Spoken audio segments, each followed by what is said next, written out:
இந்த பிள்ளை அவ்வளோ ஒரு தைரியமான பிள்ளை அப்படின்றது நல்லாவே தெளிவாக தெரியுதுங்க. ஏன்னு பார்த்தீங்கன்னா, அவ்வளோ ஒரு மைண்ட் ப்ரெஷரில் இருக்கும். ஒரு உயிரை நம்ம மாற்றிக்கிறோம் அப்படின்னும்போது, மன ரீதியாக, உடல் ரீதியாக நம்மளுடைய உடல் அன்னைக்கு எப்படி இருக்கும் அப்படின்னு எவ்வளோ ஒரு பதட்டம், எவ்வளோ ஒரு டென்ஷனில் நம்ம இருப்போம் நம்மளுக்கு தெரியும். அந்த நேரத்துலையும் செல்ஃபாக ட்ரைவ் பண்ணி போயிருக்கா. போய் ஒரு இடத்துல நின்று ஏதோ பூச்சி மருந்து சாப்பிட்டு அவங்களுடைய உயிரை போக்கியிருக்கிறாங்க. ஆனாலும் அந்த நேரத்துலேயும் வாய்ஸ் நோட்டு கொடுத்துருக்குறாங்க அவங்களுடைய பேரண்ட்ஸ்க்கு.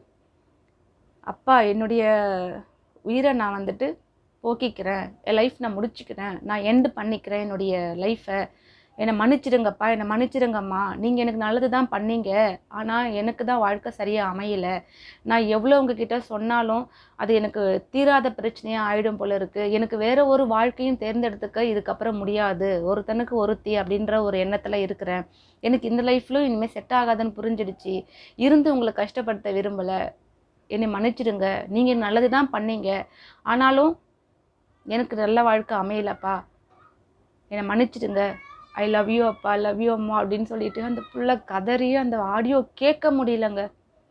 நான் சும்மா சாப்பிட்டுட்டு இருக்கும்போது லைட்டாக அப்படியே செல்லு பார்க்கும்போது அந்த நியூஸ் வந்துட்டு எனக்கு ஒருத்தவங்க அனுப்பிச்சாங்க, அதை நான் பார்த்தேன். சாப்பிட்டுட்டு இருக்கும்போதே நான் கை கழுவிட்டேன். எவ்வளோ வேதனைப்பட்டிருக்கும். அந்த வாய்ஸ் நோட்டு அவங்க பேரண்ட்ஸ்க்கு போகும்போது, பிள்ளை எங்கே இருக்கிறா, கார் எங்கன்னு எடுத்துருக்கிறா, அந்த லொக்கேஷன் எங்கே, செல்லில் எங்கே டவர் காமிக்குது, எவ்வளோ ஒரு பதட்டமான சூழ்நிலையில் அந்த பெற்றவங்க அன்னைக்கு இருந்திருப்பாங்க. பிள்ளையை காப்பாற்றிடலான்ற எண்ணத்தில் ஓடி வந்திருப்பாங்க.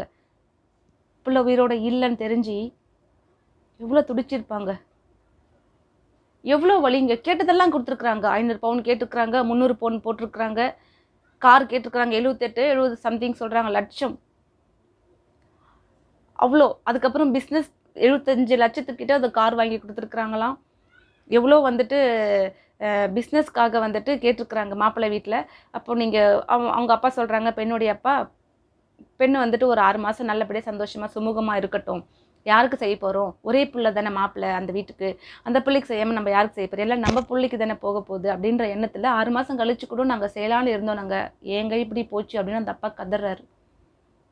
எல்லாமே வந்துட்டு என் பிள்ளைக்கு தானே எல்லாமே, நான் யாருக்குங்க கொடுக்க போகிறேன், லட்சக்கணக்கில் செலவு பண்ணியிருக்கிறாங்க.